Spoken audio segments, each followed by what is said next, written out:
Hello everyone, Vervice here, and today I have J9. I'm so happy to be back again for our, is it 10th?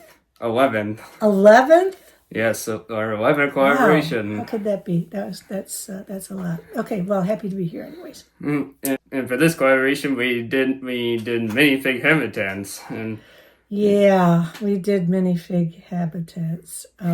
This is my first time doing anything that's not flat. That's not like two-dimensional, I guess. Like usually you have a plate down for me, and I build like flat on the plate. Yeah, this was challenging for many reasons, but we'll get into that when I talk about mine. So yeah. So I asked Brick Advice to if he could build something for me to look at when I got here, because I had no idea what a minifig habitat was. And so he built this one so I could see sort of what I was going for.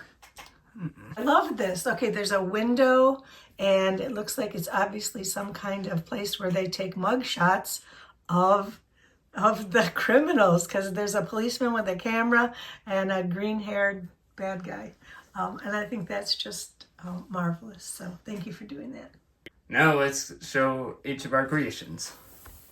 So here is my Lego minifig habitat build, and mine is basically a scene of my sick bay biking on a bike trail and out in the nice clear sunny sky, and here the green, all this green is basically the grass on each side of the path, and the wall basically has, well, you can see that there are a few clouds with, and then there's the yellow, then there's the sun right there, and here's my sick bag with the bike on, with the bike bag on the back with the tail line, and I actually got a Lego bicycle piece, which made this even better than what I originally was gonna use for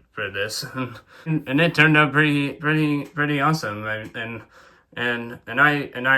love the way I designed this. And so I love that you have a headlight and a tail light, and the bike looks very, very good. I originally was going to use one of the fire department motorcycles, but then that bicycle piece is perfect for, yeah, it looks like your bike, it looks like your little bag, and you have a helmet on. Good for you.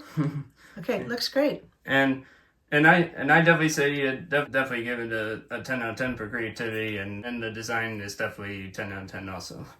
Oh, my turn. Yes. So here is my, yeah, this was very challenging for me, but then all of my Lego builds are challenging.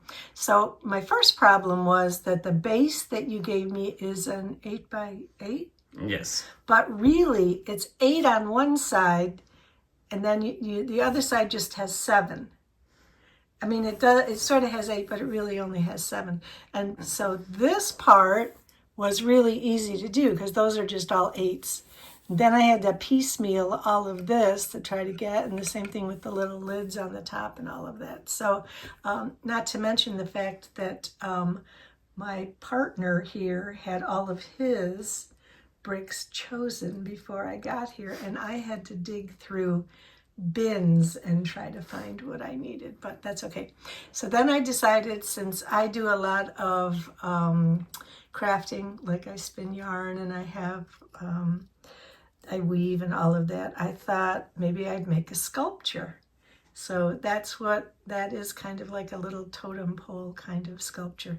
And again, it's challenging to try to get those crazy pieces all to kind of fit together. So this, can you see that little black? Yeah, can you see that black thing? Yes. On there? Yeah, but that's called a stud. That's a stud.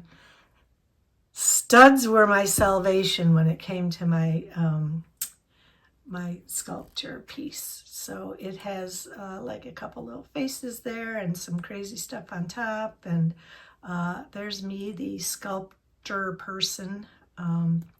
So, and again, my blue base, yeah, yeah, it was just doesn't really fit, but it fits for me for right now. So I think I like building on the flats better than I like building up. But I do like my sculpture, and I don't think you could do that if you were building on the flats. So I guess they both have their advantages. So thanks for your help. Yep. So this was good. This was a learning experience for me, educational as always. Thank you for patiently listening to my how do I make these two pieces go together, and you would find something to help me with that. So yeah, I like what we've built. Thank you for inviting me. And eventually soon we will have our 12 we will have a 12 collaboration. Oh my gosh, 12! Can you believe that? An even dozen. No, yeah, I know. It's like we'll see. I guess we'll have to figure out what we're gonna do for them. I know, and I'm looking at our shelf up there, and they have almost they have everything but the first one of all of our collaboration creations, and I think Bocce Bites has got a couple up there too. Yeah, we should invite her back sometime. Yeah, that was fun. So yeah, thanks for having me. Yeah, and yes, I mean I hadn't, and as I've said this before, and I always say this, I always enjoy doing these collaborations because it shows how building skills are and stuff. Well, yeah, and not just our building skills, because mine pale in comparison to yours, but that's okay. I mean, you just do this. I think it shows too the different imagination that we have, because you always make something that's very different than what I make, but they're both like perfectly done. So we just have different thoughts about what we want to build, which I think that's good. And stay tuned for when we do our 12 collaboration. So, but it's always great to have you here, and I always like coming. It's fun. And we will see you next time. Bye bye. See you for number 12.